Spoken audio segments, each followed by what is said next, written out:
Magandang umaga mga kabay. So meron po akong approve dito mga kabay, approve repair.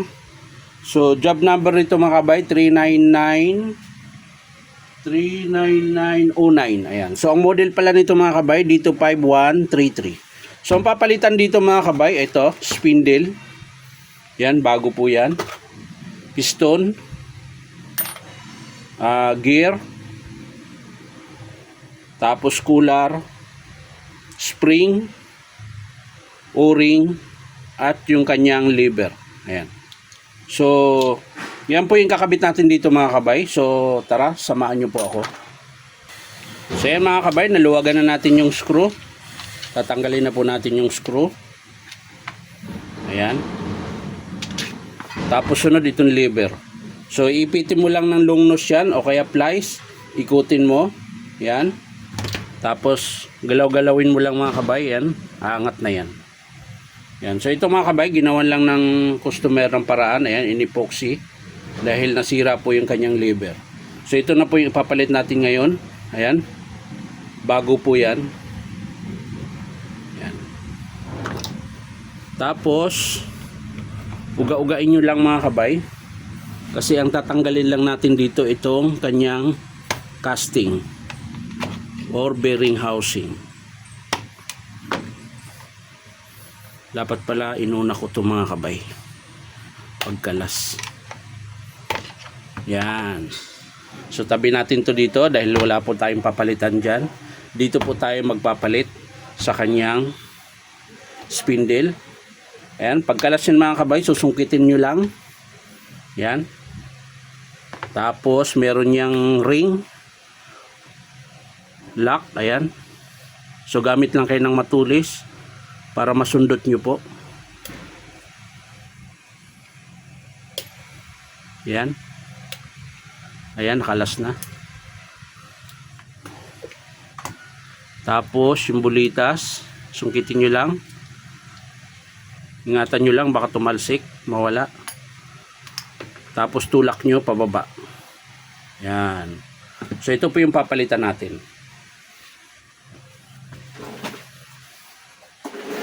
So kailangan nating ng basahan.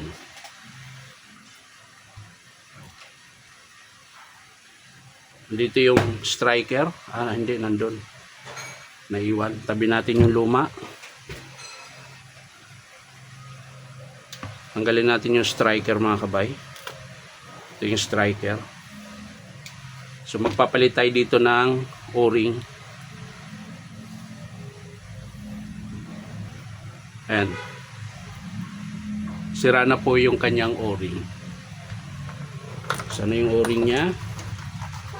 Ito yung bago mga kabay. Ayan.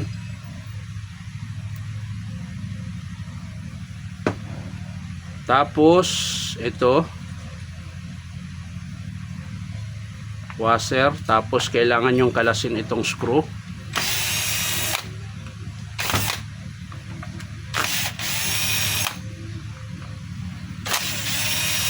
Yan. Tapos angat nyo lang to.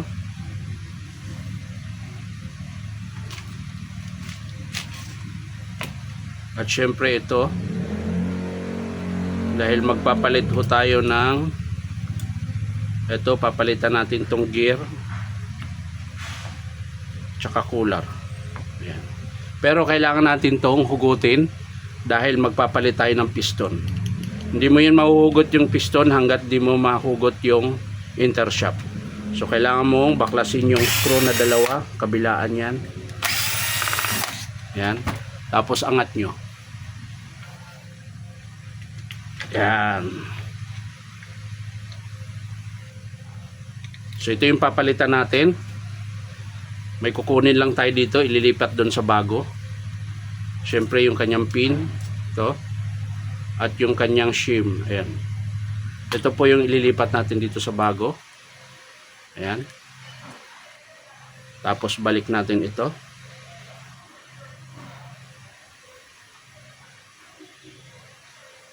Ayan.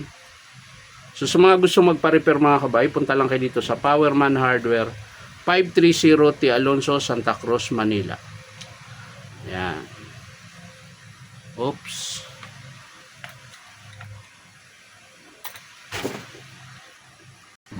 So ayan mga kabay, kapag na-plaster na, kapag malambot na siya, pag inikot nyo, ayan, so pwede nyo nang lagyan ng screw. Ito po. Yung kinalas natin kanina na dalawang screw, balik nyo.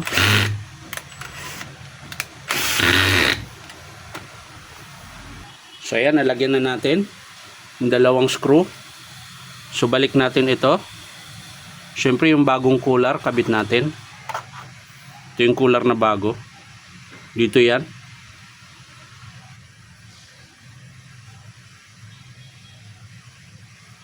Yan. Ganun ang forma niyan. Ikot-ikotin nyo lang para pumasok. Yan.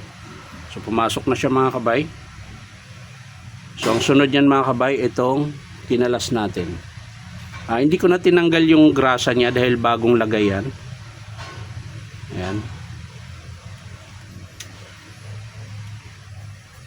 Tapos syempre higpitan natin yan, yung tatlong screw. So yan mga kabay, na-screwan ko na yung tatlo. So balik natin tong washer. Sabay yung kanyang spindle. Dito po yan nakakabit. Yan. Tapos yung kanyang gear. At syempre ito, wag nyong kalimutan yung lumang washer. Importante yan mga kabay, dito yan sa ibabaw. Yan. Tapos yung striker. Syempre lagyan natin to ng grasa.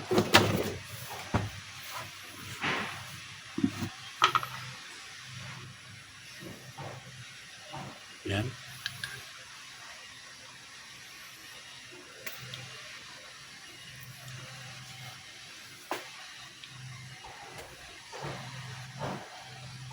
Tapos dito lagyan natin ng grasa din.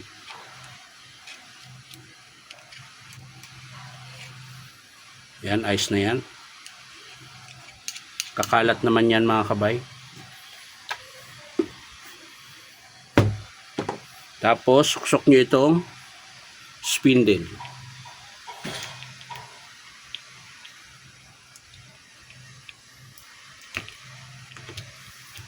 Yan.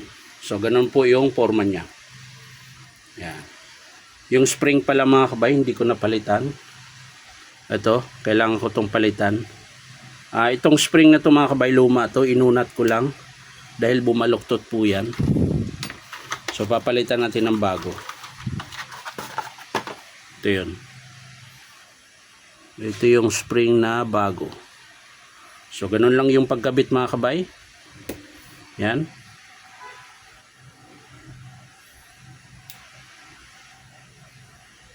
Yan, ayos na yan. So ayos na. Pwede natin yan isalpak. Tabi lang natin yung mga pinagpalitan.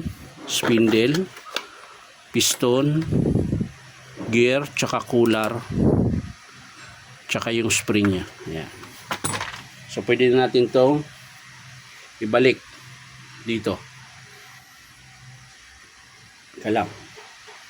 Baka may nakalimutan. So wala. Ayos na ito mga kabay. Balik natin.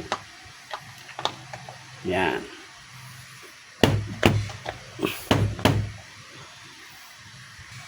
So sa paglagay pala ng kanyang lever, kailangan yung spring na yan nasa gitna. Tapos kung paano mo binaklas kanina, diba kanina pag ganyan yan, yan, ganun din yung pagbalik. Ayan, kailangan mo lang tong ma-shot, tong pin dyan sa gitna ng spring. Yan. Kailangan shot siya dyan para gumana.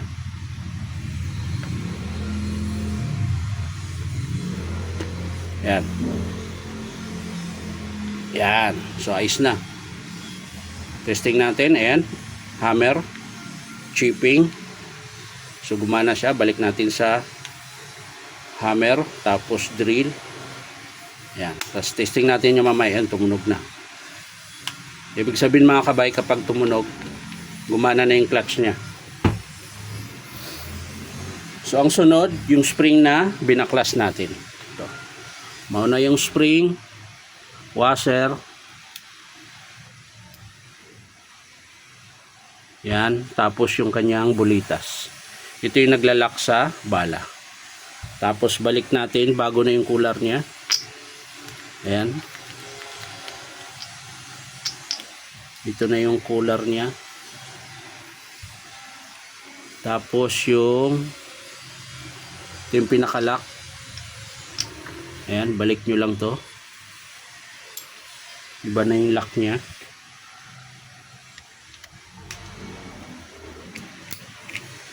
Ayan. Tapos yung so ayos na mga kabay. Testing natin kung gumagana yung lock. Kailangan natin ng bala. Yun. Ayos na. So pwede na natin ito ikabit sa unit. So pag kinabit nyo, ayan, tutusok nyo lang dyan. Tapos uga-uga. Ayan. Pag lumapat siya mga kabay, pwede nyo nang i-screw. Ayan, i-screwhan natin. So ayan mga kabay, na-screwhan na natin. So testing natin. Pag nakatutok po yan sa taas, ibig sabihin nasa drill po kayo. Yan po yung umiikot lang na walang hammer. Kapag nagsisimento kayo, dito nyo ilagay sa may martilyo tsaka bala. Yan po yung merong tumutunog. Ayan. Yan po yung hammer. Pag nag-chipping naman kayo, dito sa baba, puro martilyo lang. Ibig sabihin, di siya umiikot, pero pumapalo siya. Ayan. Ayan.